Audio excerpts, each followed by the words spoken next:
जय जगन्नाथ बंधुगण आपण मानक हार्दिक शुभेच्छा एवं शुभकामना।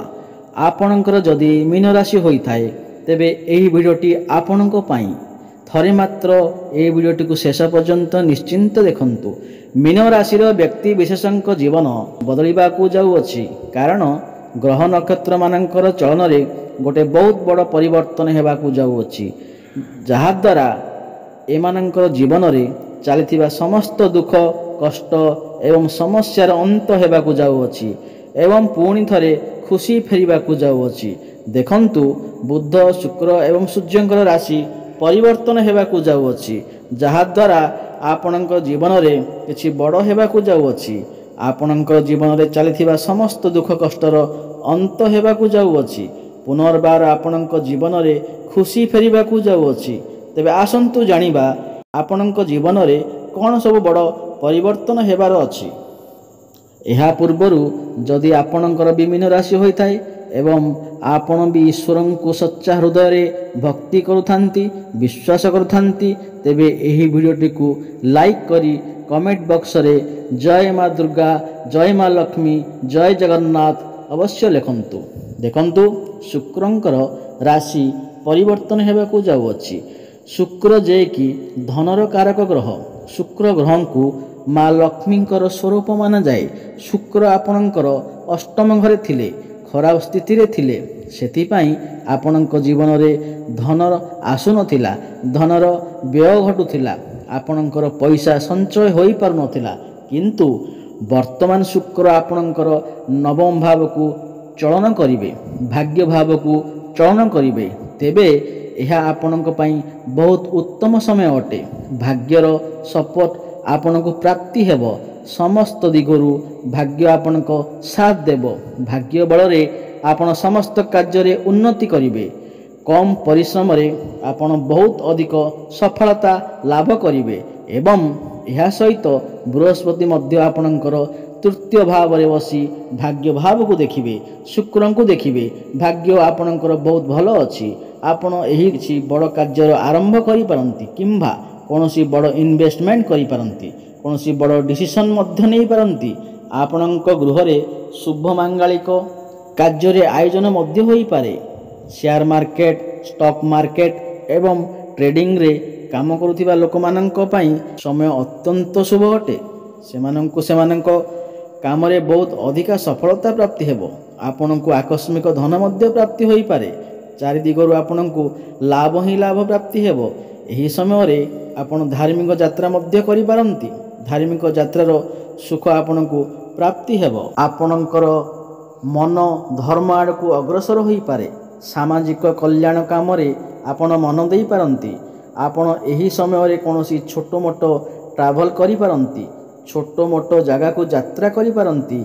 आपणकर कम्युनिकेशन स्किल बहुत भल रहिबो।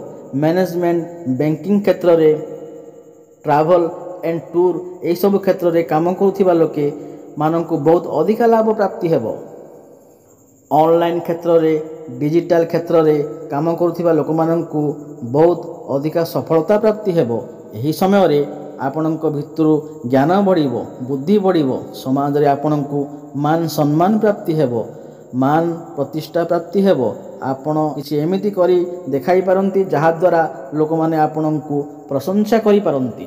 देखंतु बृहस्पति आपणकर सप्तम भाव को देखुचंती नवम भाव को देखुचंती एवं आपणकर एकादश भाव को मध्य देखुचंती एवं बृहस्पति बक्री हेबाकू जाउछंती। तो आपणकर वैवाहिक जीवन रे जहाँ भी किछि समस्या चलीथिला सेथिरे सुधार आसीबो।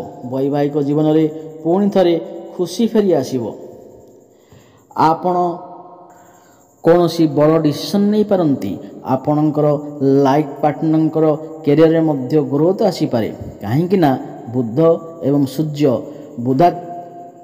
बुधादित्य राजयोग आपणकर सप्तम भाव रे बनुअछि। आपणकर लाइफ पार्टनर कैरियर रे मध्य ग्रोथ आसी पारे फाइनेंशियल ग्रोथ होई पारे। आपणकर डेली इनकम रे मध्य वृद्धि आसी पारे एवं जो माने भी संतानर कामना रखुथिले तो सेमानको मध्य संतान सुख प्राप्ति होई पारे एवं जो माने विवाहर अपेक्षा थिले विवाह होई पार नथिला ତ ସେମାନଙ୍କ ଘରକୁ ବିବାହ ପ୍ରସ୍ତାବ ଆସିପାରେ, ସେମାନଙ୍କ ବିବାହ ମଧ୍ୟ ଫାଇନାଲ ବି ହୋଇପାରେ। ଆପଣଙ୍କ ବେପାର ବାଣିଜ୍ୟ ପାଇଁ ମଧ୍ୟ ସମୟ ଅତ୍ୟନ୍ତ ଶୁଭ ଅଟେ। ବେପାରରେ ଉନ୍ନତି ଆସିପାରେ। ବେପାରର କାରକ ଗ୍ରହ ବୁଧ ଆପଣଙ୍କ ସପ୍ତମ ଭାବରେ ଅଛନ୍ତି, ତ ଆପଣଙ୍କୁ ଆପଣଙ୍କ ବେପାର କ୍ଷେତ୍ରରେ ବହୁତ ଅଧିକା ଉନ୍ନତି କରିବେ। ଆପଣ କୌଣସି ନୂତନ ବେପାର ମଧ୍ୟ ଆରମ୍ଭ କରିପାରନ୍ତି। ଆପଣ ପଇସା କିଛି ସଞ୍ଚୟ କରିପାରିବେ। ରୋଜଗାର କରିବାର ନୂତନ ମାର୍ଗ ଆପଣଙ୍କୁ ପ୍ରାପ୍ତି ହେବ। ଆପଣଙ୍କର ବେପାର ବାଣିଜ୍ୟ କ୍ଷେତ୍ରରେ ଗ୍ରାହକ ବଢ଼ିବେ। ଆପଣଙ୍କର ଡେଲି ଇନକମ୍ରେ ବୃଦ୍ଧି ଆସିବ। ବ୍ୟାଙ୍କ ବାଲାନ୍ସରେ ଆପଣଙ୍କର ବୃଦ୍ଧି ଆସିବ ଏବଂ ବୃହସ୍ପତି ଆପଣଙ୍କର ଏକାଦଶ ଭାବକୁ ଦେଖୁଛନ୍ତି। ଏକାଦଶ ଭାବ ଆପଣଙ୍କର ଇଚ୍ଛା ପୂର୍ତ୍ତିର ଭାବ ହୋଇଥାଏ। ତ ଆପଣଙ୍କର ଏହି ସମୟରେ କୌଣସି ଗୋଟିଏ ବଡ଼ ଇଚ୍ଛା ନିଶ୍ଚିନ୍ତ ପୂର୍ଣ୍ଣ ହୋଇପାରେ। ଆପଣଙ୍କୁ ଚାରିଦିଗରୁ ଲାଭ ହିଁ ଲାଭ ହୋଇପାରେ। ବଡ଼ ଭାଇ ଭଉଣୀଙ୍କ ସପୋର୍ଟ ଆପଣଙ୍କୁ ପ୍ରାପ୍ତି ହୋଇପାରେ। ଗୁରୁଜନମାନଙ୍କର ଆଶୀର୍ବାଦ ଆପଣଙ୍କୁ ପ୍ରାପ୍ତି ହୋଇପାରେ। ଆପଣଙ୍କର କ୍ୟାରିୟର କ୍ଷେତ୍ରରେ ବହୁତ ବଡ଼ ପରିବର୍ତ୍ତନ ହୋଇପାରେ। ଟ୍ରାନ୍ସଫର ହେବାର ଯୋଗ ମଧ୍ୟ ବନୁଅଛି, କାହିଁକି ନା ବୃହସ୍ପତି ବକ୍ରି ଅବସ୍ଥାରେ ଅଛନ୍ତି ଏବଂ ଆପଣଙ୍କର କ୍ୟାରିୟର କ୍ଷେତ୍ରରେ ଯାହା ବି କାର୍ଯ୍ୟ ପେଣ୍ଡିଂ ରହୁଥିଲା ବା ଅଟକି ରହୁଥିଲା ତାହା ମଧ୍ୟ ପୂର୍ଣ୍ଣ ହେବ। ଆପଣଙ୍କର ଅଟକି ରହିଥିବା ସମସ୍ତ କାର୍ଯ୍ୟ ସୁରୁଖୁରୁରେ ହୋଇଯିବ। ପ୍ରମୋସନ୍ ହେବାର ମଧ୍ୟ ଯୋଗ ବନୁଅଛି ଏବଂ ଯେଉଁମାନଙ୍କର ବି ଚାକିରି ନଥିଲା ଏବଂ ଯେଉଁମାନେ ବି ଚାକିରି ପାଇଁ ଅପେକ୍ଷା କରିଥିଲେ, ଯେତେ ଚେଷ୍ଟା କଲେ ମଧ୍ୟ ଆପଣଙ୍କୁ ଚାକିରି ପ୍ରାପ୍ତି ହୋଇପାରୁନଥିଲା, ତ ଆପଣଙ୍କୁ ନୂତନ ଚାକିରି ମଧ୍ୟ ପ୍ରାପ୍ତି ହୋଇପାରେ। ଆପଣଙ୍କର ଯାହା ବି କିଛି ମନୋକାମନା ଅଛି ତାହା ନିଶ୍ଚିନ୍ତ ଭାବରେ ପୂର୍ଣ୍ଣ ହେବ। ଉପର ଅଫିସରଙ୍କ ସପୋର୍ଟ ଆପଣଙ୍କୁ ପ୍ରାପ୍ତି ହେବ। ଦେଖନ୍ତୁ, ଶନି ଆପଣଙ୍କର ଦ୍ୱାଦଶ ଭାବରେ ବିରାଜମାନ ଅଛନ୍ତି। ଦ୍ୱାଦଶ ଭାବ ଫରେନ୍ର ଭାବ ହୋଇଥାଏ, ହସ୍ପିଟାଲର ଭାବ ହୋଇଥାଏ, କୋର୍ଟ କଚେରୀର ଭାବ ହୋଇଥାଏ। ହସ୍ପିଟାଲରେ କାମ କରୁଥିବା ବ୍ୟକ୍ତି ବିଶେଷମାନଙ୍କୁ ବହୁତ ଅଧିକା ଲାଭ ପ୍ରାପ୍ତି ହେବ। ବିଦେଶ ଯାତ୍ରା କରିବାର ସୁଖ ମଧ୍ୟ ଆପଣଙ୍କୁ ପ୍ରାପ୍ତି ହେବ। ଆପଣ ଆପଣଙ୍କର କାମ କାର୍ଯ୍ୟକୁ ନେଇ ବିଦେଶ ଯାତ୍ରା ମଧ୍ୟ କରିପାରନ୍ତି। ଇମ୍ପୋର୍ଟ ଏକ୍ସପୋର୍ଟ କାମ କରୁଥିବା ଲୋକମାନଙ୍କ ପାଇଁ ସମୟ ଅତ୍ୟନ୍ତ ଶୁଭ ଅଟେ। ସେମାନଙ୍କୁ ଲାଭ ହିଁ ଲାଭ ପ୍ରାପ୍ତି ହେବ। କୋର୍ଟ କଚେରୀରେ ଚାଲିଥିବା ମାମଲା ଆପଣଙ୍କ ସପକ୍ଷରେ ଯାଇପାରେ ଏବଂ ବୃହସ୍ପତି ବଳବାନ ଅବସ୍ଥାରେ ଥିବାରୁ ଆପଣଙ୍କର ପ୍ରେମ ଜୀବନରେ ମଧ୍ୟ ଯାହା ବି ସମସ୍ୟା ଥିଲା ତାହା ବି ସୁଧାର ଆସିଯିବ।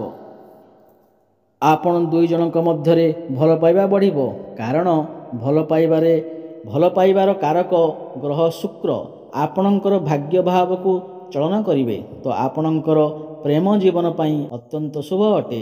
ଆପଣ ଦୁଇ ଜଣ ମିଶି କିଛି ବଡ଼ ଡିସିସନ୍ ନେଇପାରନ୍ତି। ଆପଣଙ୍କର ଭଲ ପାଇବା ବିବାହର ରୂପ ମଧ୍ୟ ନେଇପାରେ।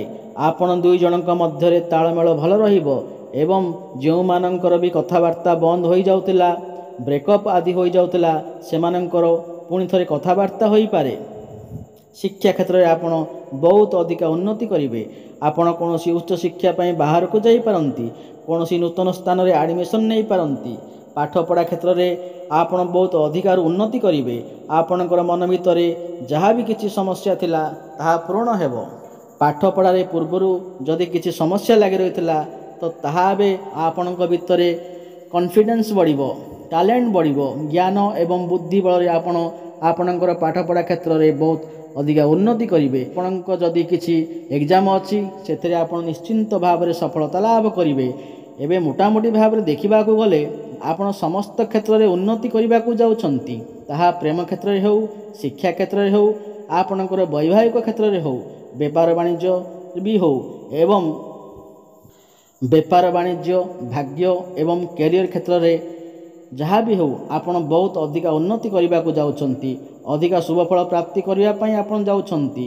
ପ୍ରଭୁ ଜଗନ୍ନାଥଙ୍କ ଆରାଧନା କରନ୍ତୁ ଏବଂ ପ୍ରତ୍ୟେକ ଗୁରୁବାର ଦିନ କଦଳୀ ଗଛ ମୂଳରେ ହଳଦୀ ପାଣି ଅର୍ପଣ କରନ୍ତୁ ଏବଂ ମଥାରେ ତିଳକ ଚନ୍ଦନ ଧାରଣ କରନ୍ତୁ। ଶୁଭଫଳ ପ୍ରାପ୍ତି ହେବ। ଯଦି ଆପଣଙ୍କୁ ଏହି ଭିଡ଼ିଓଟି ଭଲ ଲାଗେ ତାହେଲେ ଭିଡ଼ିଓଟିକୁ ଲାଇକ୍ କରିଦିଅନ୍ତୁ ଏବଂ ସାଙ୍ଗସାଥିମାନଙ୍କୁ ସେୟାର କରନ୍ତୁ। ଜୟ ଜଗନ୍ନାଥ।